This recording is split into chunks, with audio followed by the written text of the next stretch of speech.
I have been an iPhone user since the iPhone 3, and because I am surrounded by the Apple ecosystem and being a certified Apple girly, it has been difficult to switch to an Android device. Fortunately, some companies have been kind enough to send me their devices to test out, and I have reviewed and made videos about them, but they have never really became my main daily driver. So I decided to switch my eSIM over from my iPhone 16 Pro Max to the Pixel 10 Pro and have been using it as my main phone for the past 3 weeks. And there are a lot of thoughts, so let's talk about it. People who live outside the US probably think the green bubble versus the blue bubble thing is so weird because everyone else in the world uses messaging apps like WhatsApp, which have no difference in user experience whether you have an Android or an iPhone. I think the rest of the world already knows this, but Americans can be very illogical.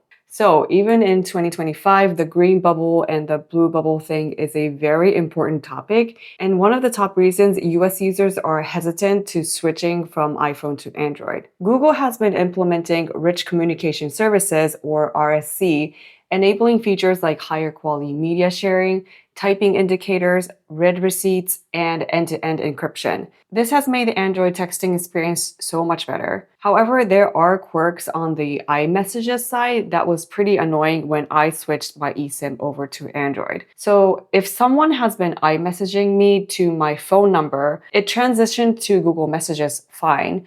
But if they were using my email to iMessage me, it stayed in iMessage and it would not come through to Google Messages. And to make things a little bit more complicated, even if I'm using their phone number, some of the threads didn't show up in Google Messages. It's kind of complicated and I didn't get to dig into it too much because I actually don't rely on texting as much as the average American, but I understand how this is still an issue and holding back a lot of people from making the switch. If you decide to go into the rabbit hole of Androids, you will find that there are so many options to choose from in terms of price range and form factor.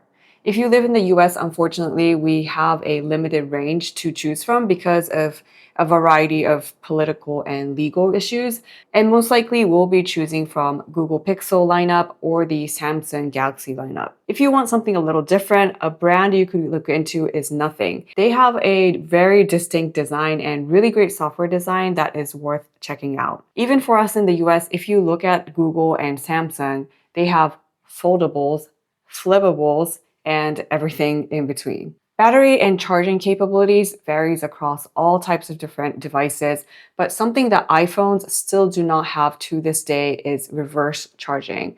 There are so many Android devices that allows you to wirelessly charge other accessories like earbuds from your phone. But iPhone's MagSafe charging and accessories are an amazing feature, and even Google has recently made their own version called Pixel Snap, which is literally the same thing. And Pixel 10 series can now use MagSafe accessories without a case. I asked on Threads the other day about Android users' favorite apps, and a lot of people mentioned launchers as one of their favorite apps. Android lets you swap out the entire home screen with third-party options that lets you completely change the look and feel of the phone.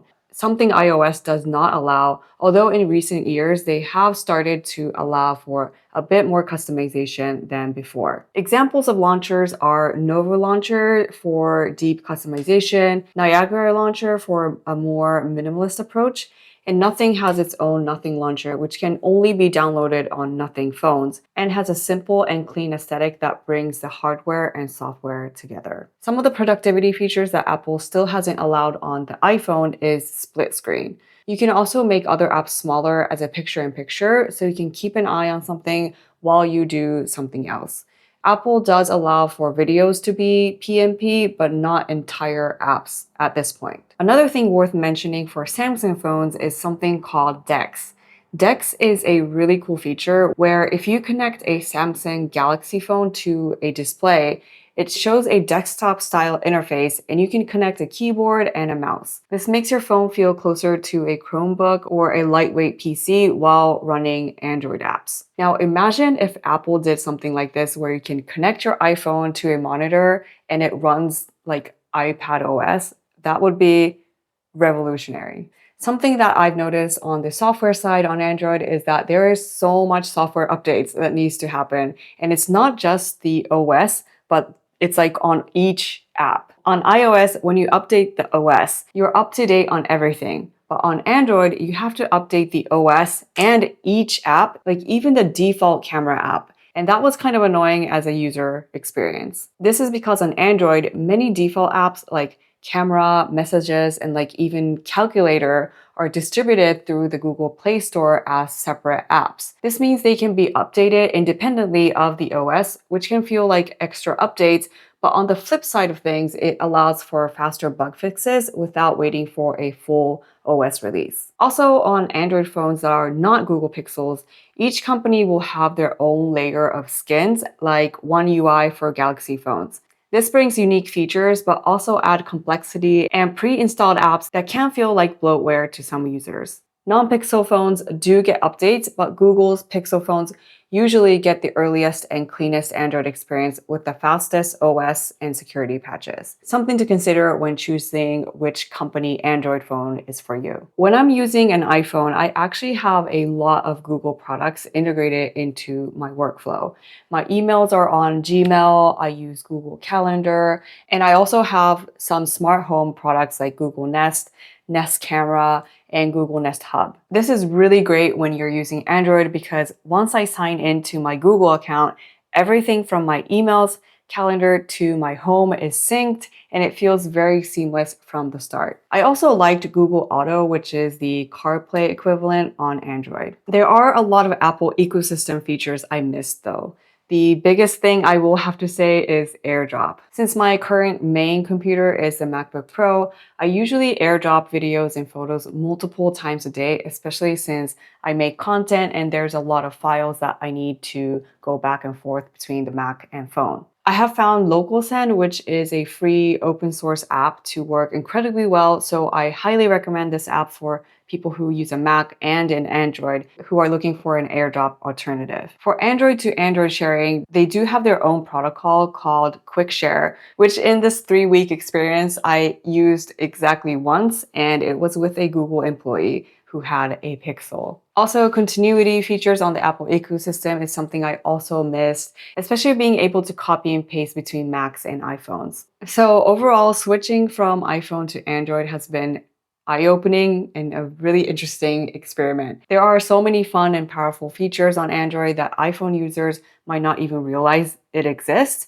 but at the same time, Apple's ecosystem really shows its strength in how seamless and connected everything feels. And even though I couldn't use my iPhone outside because I didn't have service, when I was at home, I reached for my iPhone that works over Wi-Fi, more maybe because I'm so used to it, but also because the screen is weirdly better for me. So if you are an iPhone user thinking about switching, my advice would be to know your priorities.